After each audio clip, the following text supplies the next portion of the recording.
মাছের ঝোলের রেসিপিটি চলুন একবার দেখে নিই।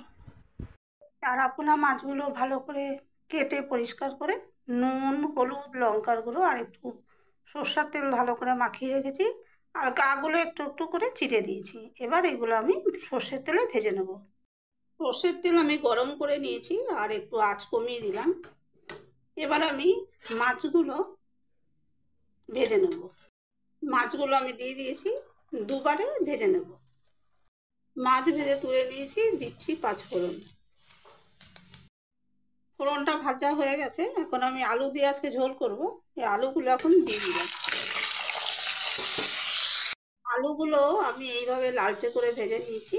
আর এবার এই যে একটা মশলা গুলে রেখেছি, এটা মিশিয়ে দেবো। এই মশলাটার মধ্যে আছে আদা থেতো করা, ধনে জিরে গুঁড়ো, ধনে জিরে ভাজা গুঁড়ো আছে, আর একটু হিং আছে, আর সামান্য একটু আটা গুলে রেখেছি।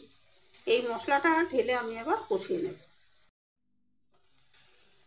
এবার আমি মশলাটা ঢেলে দিলাম।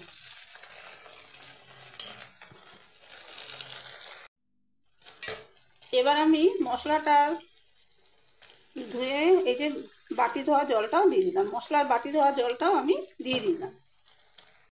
সরি বন্ধুরা, স্কিপ হয়ে গেছে, আমি দেখাতে পারিনি। মশলাটা একদম কষে তেল বেরিয়ে আসার পরে আমি এখানে ঝোলের আন্দাজে জল দিয়েছি আর একটু নুন দিয়ে দিলাম। আর মনে হচ্ছে লাগবে না। এবার আমি একটু এটা ফুটলে ভাজা মাছগুলো মিশিয়ে দেবো। ঝোলটা ফুটে উঠেছে, এখন আমি ভাজা মাছগুলো এতে দিয়ে দেবো।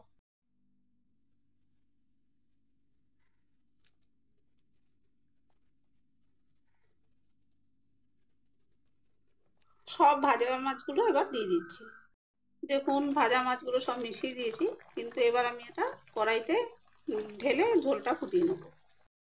দেখুন বন্ধুরা, ওখানে মাছের ঝোলটা ফুটছে। এখানে আমি আলাদা কড়াইতে একটু সর্ষের তেল গরম করেছি আর একটু কলাইয়ের ডাল দিয়ে দিচ্ছি গুঁড়ো করা। সবটাই দিয়ে দিই, ঝোলটা একটু বেশি আছে আমার। এবারে আমি এটাকে খুব ভালো করে ভেজে, দেখুন খুব সুন্দর ভাজা হয়ে গেছে। এখনই বড়ির একটা সুন্দর ফ্লেভার আসছে। এখন আমি ওই যে মাছের ঝোলটা ওখানে ফুটছে, সেটা আমি এর মধ্যে ঢেলে দেবো।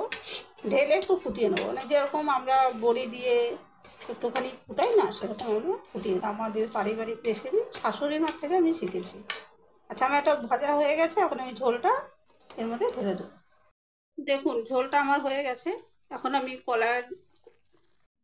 ঝোলটা দেখুন পুরো হয়ে গেছে। এখন আমি কড়াইয়ের মধ্যে সর্ষের তেল গরম করে যে বিউলি ডালটা ভেজেছি, ডালের গুঁড়োটা, তার মধ্যে এই ঝোলটা দিয়ে একটু ফুটিয়ে নেব। এখন আমি সব কড়াইতে ঢেলে দিয়েছি মাছের ঝোলটা যে ফোটাচ্ছিলাম। এবার আমি যে পাত্রের মধ্যে ফোটাচ্ছিলাম সেটা ধুয়েও জল দিয়ে দিলাম। এবার এই ডালের গুঁড়োটা একটু ফুটিয়ে নেব, একটু ফোটাতে হবে। দেখুন আমি এখানে অনেকটা ঝোল রেখেছি আর ঝোল ফুটে গেছে, আর একটু ফুটিয়ে আমি নামিয়ে নেব। অনেকটা ঝোল রেখেছি এই জন্য যে কলাইয়ের ডালের গুঁড়োটা আমি মেশালাম। বড়ি যেমন ঝোল টেনে নেয়, ওই ডালের গুঁড়োটাও সেরকমই ঝোলটা টেনে নেবে। আর ঠান্ডা হলে আরেকটু ঝোল শুকিয়ে যাবে। চারাপোনা মাছের রেসিপিটি ট্রাই করে দেখতে পারেন, ভালো লাগবে।